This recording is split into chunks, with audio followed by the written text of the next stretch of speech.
As dawn broke on New Year's Day 2002, the inhabitants of the Cornish village of Kingsands woke up to a nasty surprise. A ship called the Bry Willie was hard aground just yards from their front doors, carrying a lethal cargo of gas that could ignite at any moment and blow half their village away. Well, thankfully it never happened. The Bry Willie was made safe, the people returned to their homes, and 2 weeks later the coaster was floated off the rocks and towed away for repairs. She was lucky, for the coast of Devon and Cornwall have long been the graveyard of many ships, and nearly every bay and headland has its crop of shipwrecks, and what a harvest the sea takes. This part of England has probably more shipwrecks per square mile than any other place on earth, and it is impossible to say with any certainty how many souls have been drowned or ships lost, and that's why over the years this part of the coast has become known as the Fatal Shore. During the dark days of the two world wars, Britain's supplies all came in by ship, and the U-boats exploited this with ruthless efficiency, sending millions of tons of shipping to the bottom. This wreck is the Persia, torpedoed in 1945, and is typical of the shipwrecks that litter this part of the coast. But an act of war is mercifully a rare occurrence, and most shipwrecks over the years have been caused by the same three things: fog, storms, and plain carelessness. This section of coast between Bolt Head and Salcombe has been killing ships and drowning crews for hundreds of years, and the graveyards are full of their tombstones.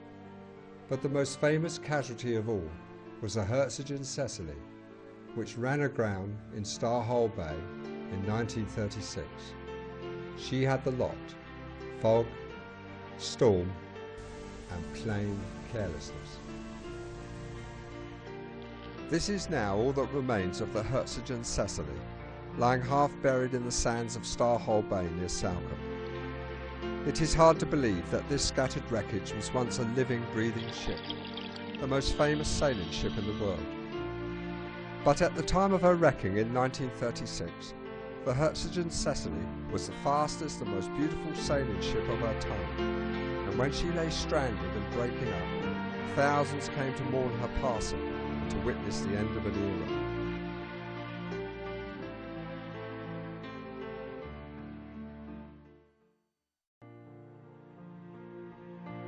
By the time of her demise, steam had almost completely supplanted sail as a means of moving cargo across the great oceans.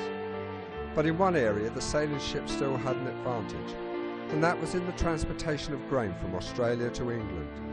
Ships like the Hertzogin Cecillie and her great rival the Pommern could carry nearly 5,000 tons of grain, much more cheaply than steamships, and could get it to England in less than 90 days. The sailing ships used to compete fiercely to be the first home with their cargo, and so the great Australian grain race was born.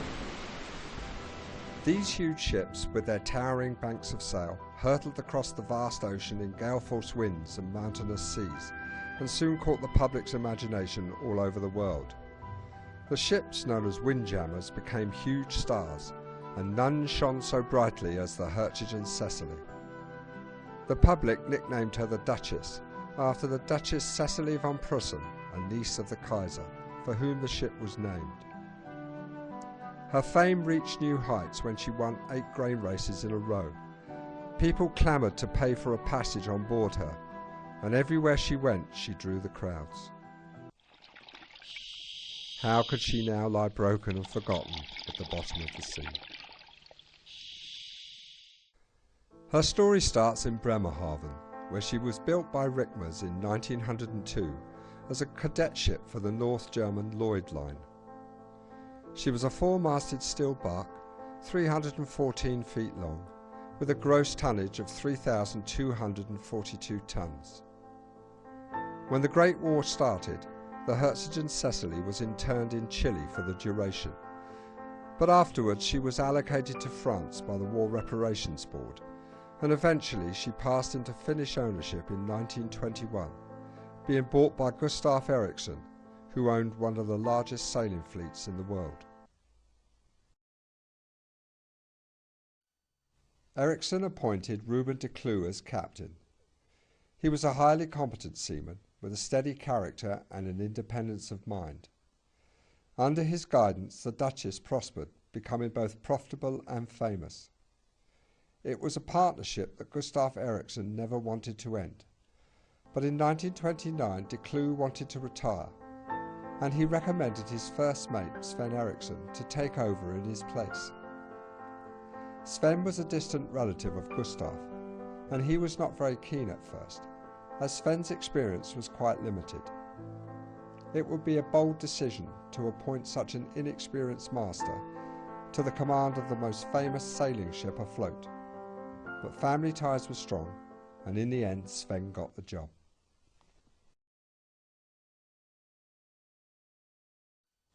In 1936, the Duchess started what was to be her last voyage.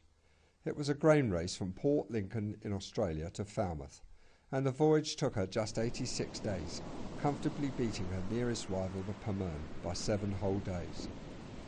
At Falmouth, her orders were to proceed to Ipswich to discharge her cargo of grain. But 2 days later, early on the morning of the 25th of January, in thick fog and rough seas, the Hertzogin Cecillie struck the Hamstone, just a few miles from Salcombe. Holding the forepeak, the ship pounded fiercely, then settled by her head with her well decks awash. On board at the time was Diana Walton, a friend of the captain's wife, Pamela Ericsson. Now in her 80s, she still remembers vividly what happened on that dreadful night. I was peacefully asleep. I'd been on deck with my friend, Pamela Ericsson, to look, because she said, "You must come up and see a great ship in sail at night. It's such a beautiful sight." And she took me on deck, and it was all quiet, and it was wonderful, not with no engine, just the beautiful sails against the sky, dark sky. And then we went down and went to bed, and I was fast asleep. And my friend woke me up and said, "We've hit something, get up quick." So I got up quick, and she said, "Get your clothes on." They weren't my clothes, actually. They were partly hers and partly the captain's, because he would not have any woman on board his ship in a skirt. All women had to wear trousers. He said it was only fair on the Finnish boys. When dawn broke, hundreds turned up to view the wreck and considerably hampered the rescue operations. The Salcombe lifeboat took off 22 of the crew, leaving just the captain, his wife and 6 crew members to be taken off by Breach's Boy. Diana recalls what happened when the rescue started. Big swell, it of course was breaking on the rocks and driving the ship up, gradually up on the shaling rocks towards the cliffs. And very quickly Coast Guards appeared on the cliffs and they fixed up a Breach's Boy. That's what Sven thought I might have to get ashore on, but I didn't, fortunately. Salcombe lifeboat was much more comfortable. And what sort of time was this? Was this early hours of the morning? Or? Yes, it was done about 5 o'clock, I think. For 7 weeks, the Hertzogin Cecillie lay stranded on the Hamstone, while her 4,500 tons of grain rotted and fermented.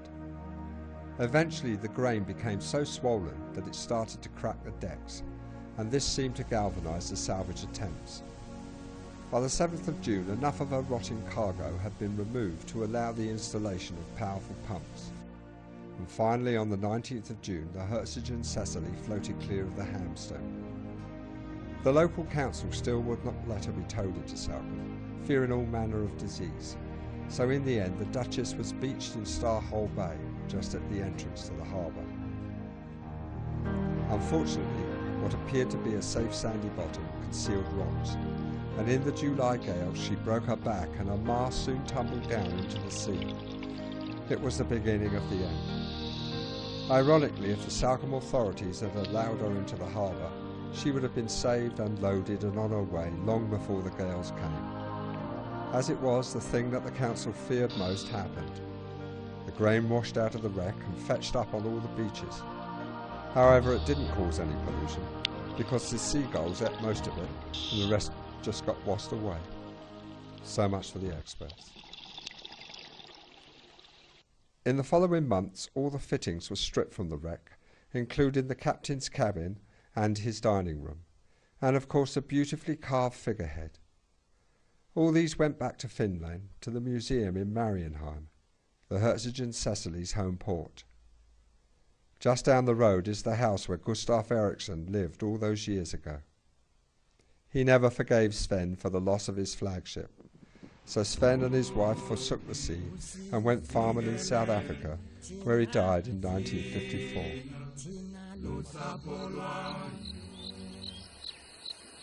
In the same year, the Duchess Cecillie von Prussen also passed away.